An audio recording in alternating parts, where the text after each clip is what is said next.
Howdy, folks. Now, how does someone look at this and go, gee, this looks fun and interesting? And that's a fair question. One I'd like a chance to answer in my own way, because for most of my life I've dismissed Sudoku entirely myself. So what changed? This is the hardest puzzle I've been able to make so far. And if you'll let me, I'd like to walk you through the whole thing from the ground up. It is my hope that you'll be able to see that Sudoku can be for anyone at any skill level. All you need is the natural reasoning your brain already has. There's only one rule. Numbers must be unique for each row, box, and column. That's it. So in this row up here, we already have a 4, we have a 1, and we have a 7. What that means is we can't put the 4, the 1, or the 7 anywhere else in this row, because the numbers have to be unique. So for example, I can't put another 4 here because it violates that row rule. See if I check it. Yeah, see, it turns red.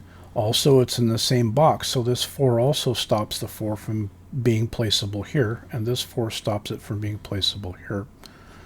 Same thing for columns. This first column here, we have a 1, it has a 6, it has an 8. So that means that we can't put the 8, say, up here. We can't put the 8 there because this column already has its 8 in it. It can't have its 1. We can't put a 1 here, for example, because this one has already slotted the unique 1 for this column, and this 1 is already given to us. And same thing for boxes. Let's come down to this box. We can't put a 6 right here. Why not? Because this box already has a 6. That's it. That's really the only rule there is. Okay, great. I know this already, you say. Where's the fun part? Well, the fun part comes in the form of patterns. When you're able to spot a pattern and exploit it to make a clever play or solve the puzzle, you get a little shot of dopamine. And you only really need to know like 3 or 4 of them. You can certainly get pretty far with only using one of them, and we'll get to that shortly. First, let's just take a quick look at the grid. Let's reset this. Everything you need to know to solve this puzzle is all right here. Sudoku cannot hide anything from you. There's no hidden gotchas or bear traps. Let me show you what I mean by that. The way I think of it is this. Each one of these numbers exerts its influence across the whole puzzle. They exert their influence across the row they're in, the column they're in, and the box they're in. Let me show you. This one right here, in my mind, it exerts its influence across this entire row.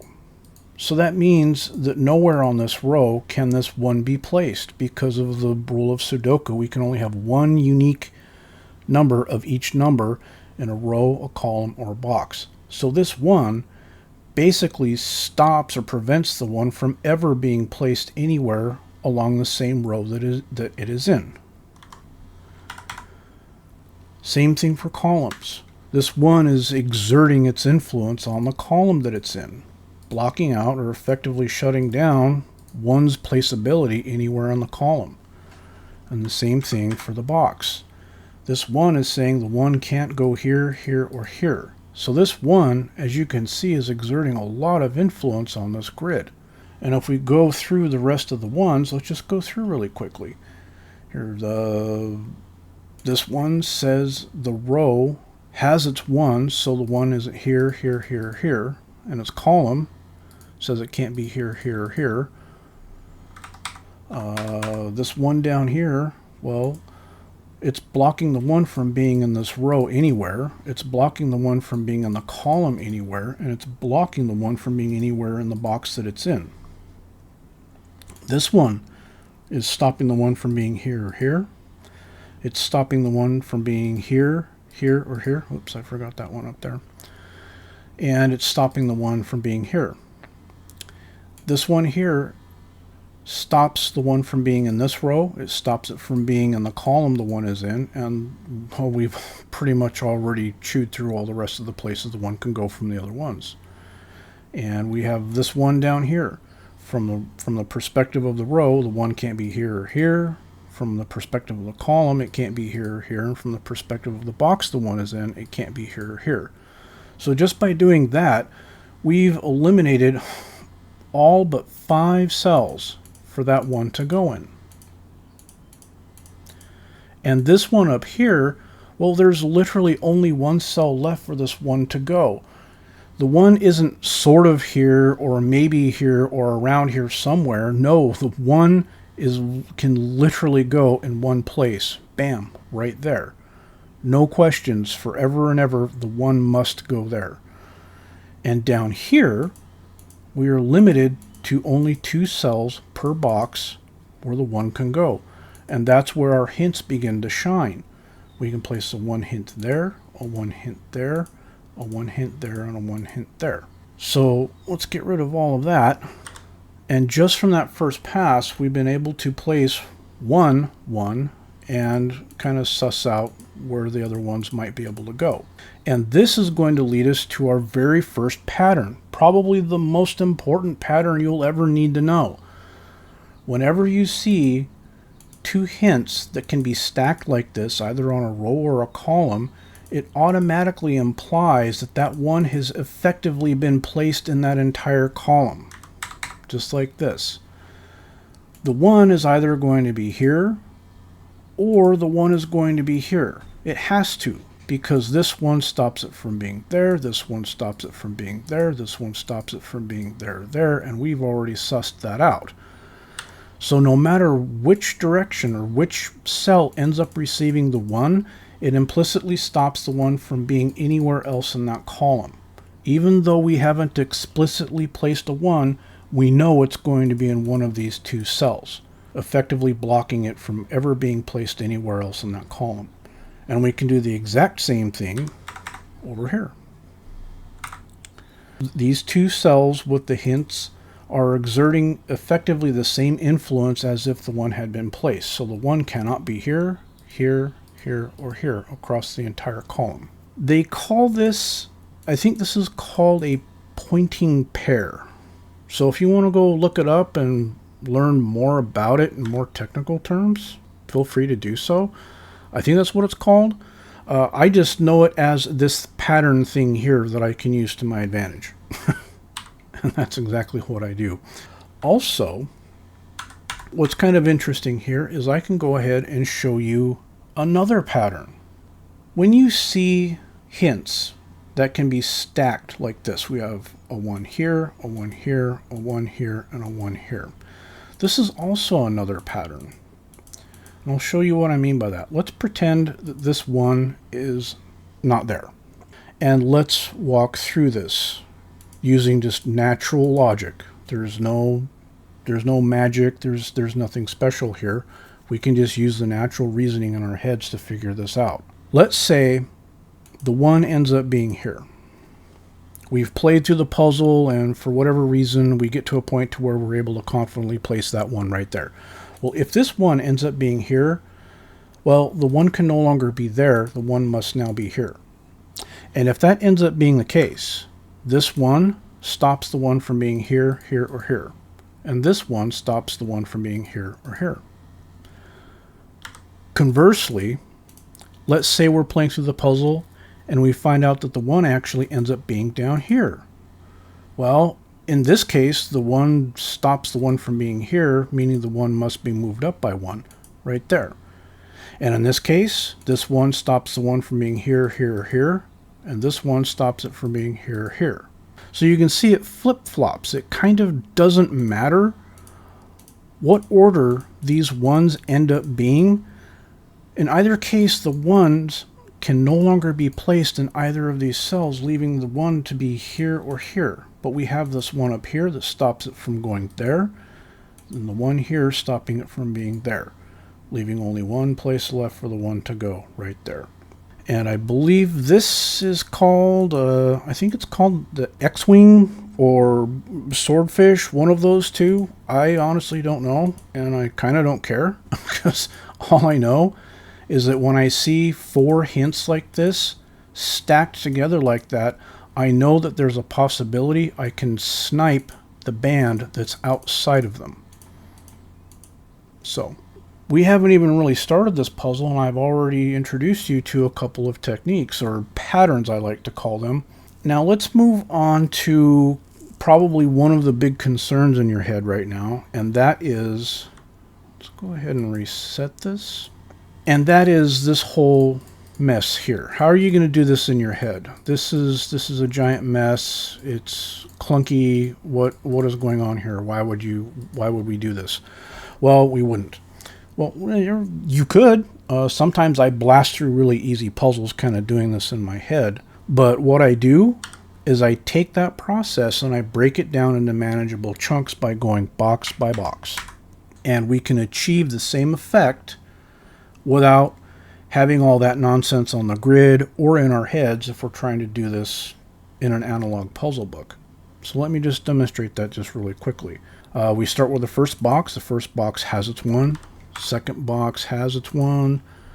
Third box needs its one. So we're basically doing the same thing I showed you earlier, but we're just breaking it down into manageable chunks. So there's the one there. This box has its one, has its one, has its one. This box needs its one. So we see if we can rule it out to being in 2 cells or less. And we can, right here. One and the one there. This box needs its one. So this one right here already stops it from being there, forcing the one to either be here or here. And then this box, of course, has its one. And you can see that the grid effectively looks, well, not effectively, it literally looks exactly the same as when I had all the red X's all over the board.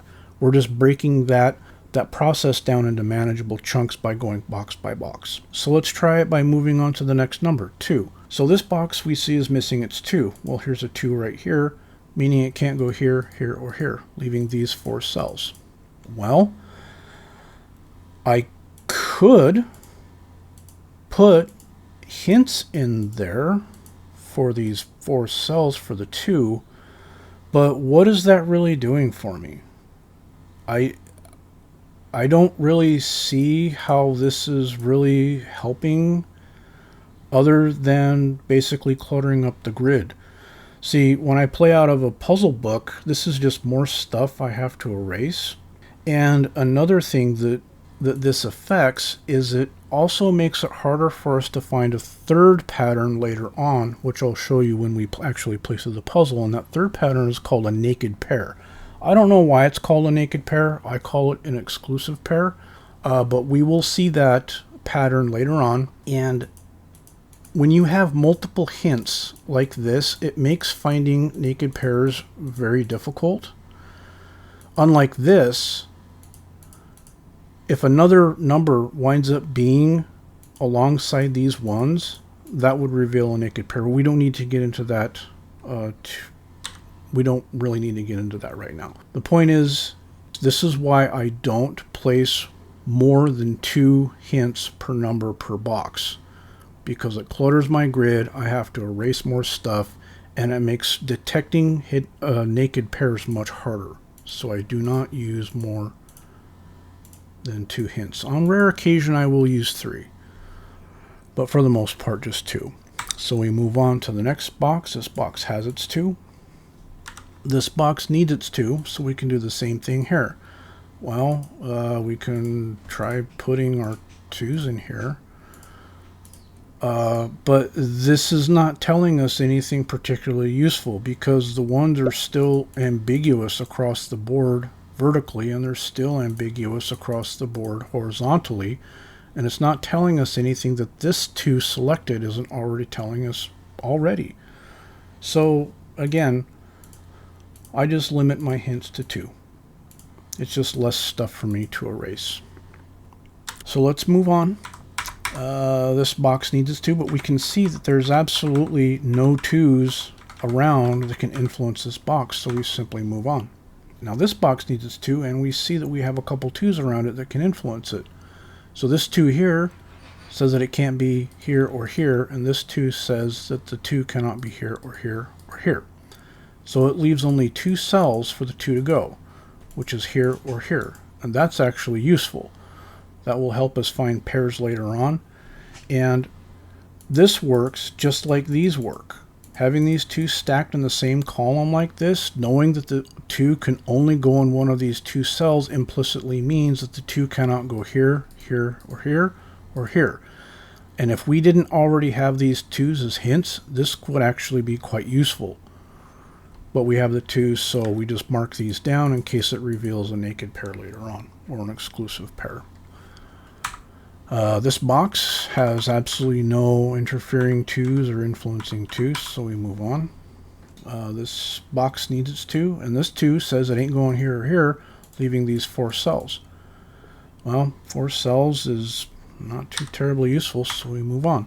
This box has its two, this box needs its two, and this 2 says it ain't here, here, or here, leaving these 4 cells. And again, for reasons I explained earlier, we don't really want to clutter our grid with a lot of useless hints. So we can move on to 3s. Very quickly here, this 3 says it ain't here, here, or here. This 3 says it ain't here, or here, leaving only 2 cells. That's somewhat useful. So we could put a 3 hint there and a 3 hint there. And again, this is that same pattern, that pointing pair pattern, stops the 3 from being there, there, there, or there. And if we didn't have these 3 here's, that could actually be quite useful. This box needs its 3. So this 3 says it's not here, here, or here, and it gives us another pointing pair. Here and here. Having these 2 3s oriented on the same row stops the 3 from ever being here, here, or here. We already know where the 3s are going to go there, but this could actually wind up being quite useful later on if we start placing more numbers in this box. So we can move on. This box needs its 3, and we already just demonstrated that this pointing pair stops the 3 from being there. And that doesn't really give us a whole lot more information to work on, so we just move on. This box has its 3. This box needs its 3, so we just rule out where it can't go. See how many cells are left, and if it's more than 2, we move on. This box needs its 3. Well, we've got this 3 here. Stops it from being there. Leaves 3 cells, so that's more than 2, so we just move on. This box has its 3, this box has its 3, and this box needs its 3. So this 3 right here stops the 3 from being here or here. This 3 stops the 3 from being here, here, or here. Leaving the 3, only 2 cells to go, which is here or here. And again, having these 2 3s like this on the same row stops the 3 from ever being here, here, here, or here. And if we didn't have these 3s, that could actually be quite useful. So now the next part, we're going to blast through this puzzle using only what I just showed you. So to kind of recap, we've been able to introduce 2 very important patterns that we can use when solving Sudoku puzzles. One of them was the pointing pair. All you need to do is just watch out for basically stacked hints. Stacked hints like this that are restricted to only 2 cells indicate that that number is now excluded from existing in that row or column and the box. Also here, these 2 1s means that the 1 can't be here or here. This 1 is telling us that already, but if we didn't have this 1 and we knew that the 1 had to be here or here, it would also stop the 1 from being there. So the rows, the columns, and the boxes all effectively behave the same way using that same pattern. And we were also able to introduce the X-wing pattern as well. We would have been able to deduce that the 1 can be placed here just by simply using the natural logic inside our heads. So I hope to see you in the next part where we're actually going to chew through this puzzle. I really hope to see you there.